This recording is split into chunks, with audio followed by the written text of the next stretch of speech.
So today we are going to make fried pumpkin. So of course you have your pumpkin peel and chopped and ready to go. Shrimp already marinated in the Caribbean roasted spice. And then we are going to saute the pumpkin in some Geera, blended up onion and garlic, and some onions and peppers. We'll start with that. We will add our salt, aji, and sugar, and then at the end we are going to tape it off with some sprinkles of green onion. So here we go. Spoon of oil to our pot. We are going to let that hot before adding the ingredients. And I'll just put the shrimp in here so that's just salting for a bit before adding the other stuff. Our Geera, because we want this to part a little bit brown so you can get the flavor in there. So we're going to put that in there, or cumin as they call it, so that's Geera or cumin. So we have the whole Geera and we also have the ground Geera. This is what actually gives the taste of pumpkin. That's the secret ingredient. Now you know. Blended up onion and garlic, onion and pepper before adding the pumpkin. So we're going to just add the pumpkin to our spices, and we're going to allow for it to be sauteed as well.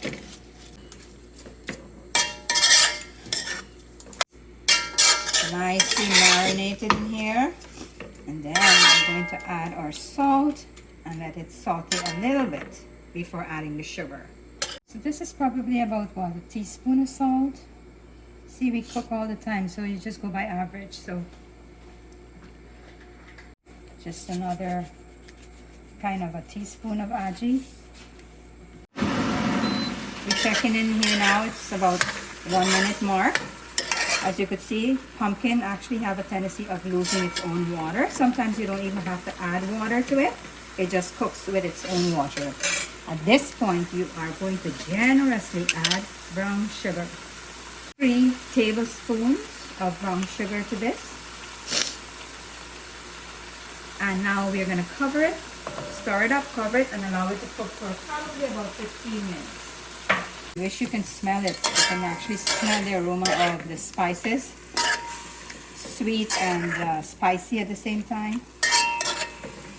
Okay, so this is going to cover and cook by itself without adding any water for about 15 minutes on low. You see, there's still a lot of water. I didn't show any water. The pumpkin actually gives its own water, and it starts to mash, like we said here, to make it like that little kind of jamminess to it. So at this point, I'm going to leave the pot uncovered and let that water evaporate out, because as you can see, it's already cooked there. Okay? So we just want this to kind of evaporate so it dries out completely, and then we're going to add our green onions at the end. And left the pumpkin to open to evaporate, the water evaporate. So it's getting to the point where it's boiling down. It still has a little bit more way to go.